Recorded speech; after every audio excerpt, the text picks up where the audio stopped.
Instagram ഇൻഫ്ലുവൻസറായ പെൺകുട്ടിയുടെ ആത്മഹത്യ എല്ലാവരും ആഘോഷിക്കുകയാണ്. കാമുകനായ ബിനോയ് എന്ന 21-കാരനെ പോലീസ് അറസ്റ്റ് ചെയ്തു. കോടതി 14 ദിവസത്തേക്ക് ജുഡീഷ്യൽ കസ്റ്റഡിയിൽ റിമാൻഡ് ചെയ്തു. ഇപ്പോൾ ആ യുവാവ് പോലീസ് കസ്റ്റഡിയിലുമാണ്. അയാൾക്കെതിരെ പോക്സോ വകുപ്പുകൾ പോലീസ് ചുമത്തിയിട്ടുണ്ട്. പെൺകുട്ടി ആത്മഹത്യ ചെയ്യാൻ കാരണം ഈ യുവാവാണെന്ന് പെൺകുട്ടിയുടെ അമ്മ പോലീസിന് മൊഴി നൽകിയിട്ടുണ്ട്. പെൺകുട്ടിയുടെ പിതാവ് വാതോരാതെ പലതവണ ആവർത്തിക്കുന്നുമുണ്ട്. എന്നാൽ ഇതിനിടയിൽ സംഭവിച്ചത് എന്താണ്? ശരിക്കും പറഞ്ഞാൽ പെൺകുട്ടിയുടെ ആത്മഹത്യക്ക് കാരണം ഈ രക്ഷിതാക്കളാണ്. ഈ രക്ഷിതാക്കൾ പെൺകുട്ടി ഇൻസ്റ്റഗ്രാം റീലുകൾ ചെയ്യുമ്പോൾ ഈ യുവാവ് വീട്ടിലെത്തുമായിരുന്നു. പതിവായി ഈ യുവാവ് വീട്ടിലെ സന്ദർശകനായിരുന്നു.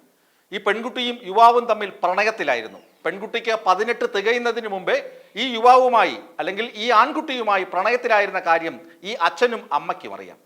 അവർ എന്നിട്ട് പറഞ്ഞു, നമുക്ക് വീട്ടുകാർ ആലോചിച്ച കല്യാണമൊക്കെ നടത്താം, ഇപ്പോൾ പ്രണയബന്ധമൊന്നും വേണ്ട എന്ന് പെൺകുട്ടിയോട് പറയുകയും പെൺകുട്ടിയും ആൺകുട്ടിയും പരസ്പര സമ്മതത്തോടു കൂടി പ്രണയബന്ധത്തിൽ നിന്ന് അകലുകയും ചെയ്യുന്നു. കഴിഞ്ഞ 4 മാസമായി പെൺകുട്ടിയുമായി അടുപ്പമൊന്നുമില്ലെന്ന് അറസ്റ്റിലായ ചെറുപ്പക്കാരനായ ബിനോയ് പോലീസിന് മൊഴി നൽകിയിട്ടുണ്ട്. ഇത് ആ പെൺകുട്ടിയുടെ വീട്ടുകാരും ശരിവെക്കുന്നുണ്ട്. ബിനോയ് വീട്ടിൽ വരാറുണ്ടായിരുന്നില്ല. എന്നാൽ ബിനോയിയുടെ വരവോടുകൂടിയാണ് തങ്ങളുടെ വീട്ടിൽ പ്രശ്നങ്ങൾ ഉണ്ടായതെന്ന് ഈ രക്ഷിതാക്കൾ ആരോപിക്കുന്നുണ്ട്. എന്തിനാണ് ഈ ആരോപണം? ഈ ബിനോയ് ഈ വീട്ടിൽ വരുമ്പോൾ അച്ഛനും അമ്മയും ഉണ്ടായിരുന്നില്ലേ? ബിനോയും മകളുമായി പ്രണയത്തിലാണെന്ന കാര്യം ആദ്യമേ അറിഞ്ഞില്ലേ? അല്ലെങ്കിൽ പ്രായപൂർത്തിയാകാത്ത ഒരു പെൺകുട്ടി ഉള്ള വീട്ടിൽ അതേ പ്രായത്തിലോ അല്ലെങ്കിൽ അതിനേക്കാൾ 1-2 വയസ്സ് മാത്രം മുതിർന്ന ഒരു ആൺകുട്ടി നിരന്തരം വരികയും അവർ ഒരുമിച്ച് ഇൻസ്റ്റഗ്രാമിലോ അല്ലെങ്കിൽ സോഷ്യൽ മീഡിയയിൽ റീൽസുകളും വീഡിയോകളും ചെയ്യുന്നത് ശ്രദ്ധയിൽപ്പെടുകയും ചെയ്താൽ ഇവർ തമ്മിൽ വഴിവിട്ട ബന്ധം എന്തെങ്കിലും ഉണ്ടെങ്കിൽ അത് തിരുത്താനും അങ്ങനെ പാടില്ല എന്ന് പറയാനും ഇത്തരം ബന്ധങ്ങൾ അപകടത്തിലേക്ക് നയിക്കുന്നതാണെന്ന് പറയാനും മുന്നേ ഈ രക്ഷിതാക്കൾ എന്തുകൊണ്ട് ശ്രമിച്ചില്ല? ഏറ്റവും ഒടുവിൽ ഈ പെൺകുട്ടിയുടെ എന്ന പേരിൽ ഒരു ആത്മഹത്യാക്കുറിപ്പ് പുറത്തു വരുന്നുണ്ട്. ആത്മഹത്യാക്കുറിപ്പിൽ ആ പെൺകുട്ടി പറയുന്നുണ്ട്, അച്ഛനും അമ്മയും സഹോദരനും ഒക്കെ സന്തോഷത്തോടെ ജീവിക്കണം, ഒപ്പം ബിനോയിയും സന്തോഷത്തോടെ ഇരിക്കണം എന്ന് ആ പെൺകുട്ടിയുടെ ആത്മഹത്യാക്കുറിപ്പിൽ പറയുന്നുണ്ട്.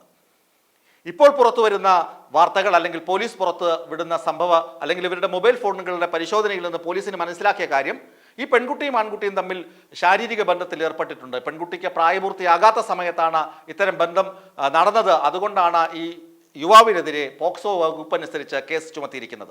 ആത്മഹത്യാ പ്രേരണ കുറ്റം യുവാവിനെതിരെ ചുമത്തിയിട്ടില്ലെന്നാണ് ഇതുവരെ അറിയാൻ കഴിഞ്ഞത്. കാരണം ആ പെൺകുട്ടിയുടെ ആത്മഹത്യാക്കുറിപ്പിൽ ഇത്തരമൊരു പരാമർശമില്ല. പെൺകുട്ടിയെ ആത്മഹത്യയിലേക്ക് തള്ളിവിട്ടത് ഈ രക്ഷിതാക്കളാണെന്ന് പറയാൻ കാരണമുണ്ട്. ഈ പെൺകുട്ടി പ്രണയബന്ധം ഉപേക്ഷിക്കുന്നു. വളരെ അടുത്ത് ഇടപഴകിയിരുന്ന 2 കുട്ടികൾ, ഒരു കൗമാരക്കാരിയും പിന്നെ യൗവനത്തിലേക്ക് അല്ലെങ്കിൽ യുവാവ് എന്ന പറയാൻ മാത്രം വളർന്ന 21-കാരനായ ബിനോയും അവർ പ്രണയം ഉപേക്ഷിക്കുന്നു. ഇതിൻ്റെ പേരിൽ ബിനോയുടെ സുഹൃത്തുക്കൾ സോഷ്യൽ മീഡിയയിൽ പെൺകുട്ടിക്കെതിരെ ആരോപണങ്ങളും സൈബർ ആക്രമണവും നടത്തുന്നുണ്ട്. പെൺകുട്ടി മാനസികമായി തളരുമെന്ന് ആർക്കും മനസ്സിലാക്കാം. പെൺകുട്ടി മാനസികമായി തളർന്നു. പെൺകുട്ടിയെ കൗൺസിലിങ്ങിന് വിധേയയാക്കി. അവർ ചില മരുന്നുകളൊക്കെ നൽകി, ഡിപ്രഷനുള്ള മരുന്നുകളൊക്കെ നൽകി. പെൺകുട്ടി എങ്കിലും അത്തരമൊരു സങ്കടത്തിൽ നിന്ന് പെൺകുട്ടി മോചിതയായിരുന്നില്ല. അതുകൊണ്ടാണ് ആത്മഹത്യയ്ക്ക് ഈ കഴിഞ്ഞ 10-ാം തീയതി ശ്രമിച്ചതും അനുജൻ കണ്ട് ഉടനെ തന്നെ രക്ഷിതാക്കളും ബന്ധുക്കളും ഒക്കെ ചേർന്ന് ആശുപത്രിയിൽ അഡ്മിറ്റ് ചെയ്തതും ICUവിൽ ചികിത്സയിലിരിക്കെ കഴിഞ്ഞ 16-ാം തീയതിയാണ് പെൺകുട്ടി മരിച്ചത്. പെൺകുട്ടിയുടെ മരണത്തിൽ അഗാധമായ ദുഃഖമുണ്ടെങ്കിലും പെൺകുട്ടിയുടെ രക്ഷിതാക്കൾ ഇത് നേരത്തെ കണ്ട തിരുത്തണമായിരുന്നു. ഒപ്പം തന്നെ ഈ അടുത്ത കാലത്ത് തമിഴ് ഭാഷയിൽ റിലീസ് ചെയ്ത ജോ എന്ന ഒരു സിനിമയുടെ കഥ പറയാതിരിക്കാൻ വയ്യ. ആ സിനിമയുടെ സ്വാധീനവും ചർച്ച ചെയ്യപ്പെടേണ്ടതാണ്. ആ സിനിമയിൽ നായികയായ മലയാളി പെൺകുട്ടിയുമായി നായകൻ തമിഴ്നാട്ടിലെ ഒരു യുവാവ് പ്രണയത്തിലാകുന്നു. ഇവരുടെ പ്രണയം വീട്ടിലറിയുന്നു. പ്രണയം പാടില്ല, കല്യാണം രക്ഷിതാക്കൾ പറഞ്ഞ ആളുമായിട്ട് മതി എന്ന് രക്ഷിതാക്കൾ ശഠിക്കുന്നു. യുവതിയുടെ അല്ലെങ്കിൽ പെൺകുട്ടിയുടെ ബന്ധുക്കൾ യുവാവിനെ മർദ്ദിക്കുന്നു. അങ്ങനെ സങ്കടപ്പെട്ട യുവാവ് നാട്ടിലേക്ക് പോകുന്നു. അവിടെ സങ്കടപ്പെട്ട് കഴിയുന്നു. അയാളുടെ സുഹൃത്തുക്കൾക്ക് ഈ സങ്കടത്തിൽ വളരെയധികം വിഷമം തോന്നുന്നു. അതൊക്കെ ഈ സാഹചര്യം ഈ ഇൻഫ്ലുവൻസറുടെ മരണത്തിലും ഉണ്ട്. ഈ പെൺകുട്ടി ഒടുവിൽ എന്ത് ചെയ്യുന്നു? സിനിമയിലെ കഥാപാത്രത്തെക്കുറിച്ചാണ് ഞാൻ പറഞ്ഞു വരുന്നത്. ആ പെൺകുട്ടി ഒടുവിൽ ആത്മഹത്യ ചെയ്യുന്നു. ആ പെൺകുട്ടിയുടെ ആത്മഹത്യാക്കുറിപ്പിലും പറയുന്നുണ്ട്, ജോ അയാൾ നല്ലവനായിരുന്നു, അയാൾ സന്തോഷത്തോടെ ഇരിക്കണമെന്ന്. അപ്പോൾ രക്ഷിതാക്കൾ, ബന്ധുക്കൾ ഇവരാണ് കൗമാരക്കാരെ ഇല്ലാത്ത കാര്യങ്ങൾ പറഞ്ഞ് ഇവരെ വളരെയധികം സങ്കടക്കയത്തിലേക്ക് തള്ളിവിടുന്നത്. അല്ലെങ്കിൽ മുന്നേ തന്നെ ഇക്കാര്യങ്ങൾ അറിഞ്ഞ് അവരെ കൃത്യമായ വഴിക്ക് നയിക്കാനുള്ള ഉത്തരവാദിത്വം രക്ഷിതാക്കൾക്കുണ്ട്. ഇവിടെ തിരുവനന്തപുരത്ത് നടന്നത് രക്ഷിതാക്കളുടെ അനാസ്ഥ കൊണ്ടുണ്ടായ ഒരു സംഭവമാണ് എന്ന് പറയാതിരിക്കാൻ തരമില്ല. രക്ഷിതാക്കളുടെ ശബ്ദ സംഭാഷണങ്ങളും പുറത്തു വരുന്നുണ്ട്. ഇത്തരം വസ്തുതകൾ നിലനിൽക്കുമ്പോൾ തന്നെ ഒരു യുവാവിനെ പോക്സോ കേസ് ചുമത്തി കുറ്റവാളി എന്ന് മുദ്രകുത്തി ജയിലിൽ അടയ്ക്കുന്നതോടെ ഇത്തരം സംഭവങ്ങൾ ആവർത്തിക്കില്ല എന്ന് നമുക്ക് കരുതാൻ കഴിയില്ല.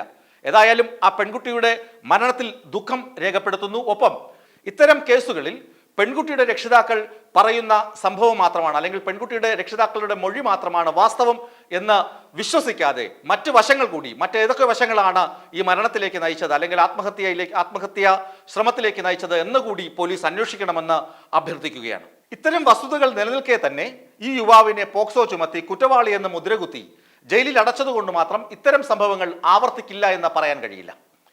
ശരിക്കു പറഞ്ഞാൽ ഇത്തരം കേസുകളിൽ അന്വേഷണ ഉദ്യോഗസ്ഥർ കുറച്ചുകൂടി ജാഗ്രത പാലിക്കണം.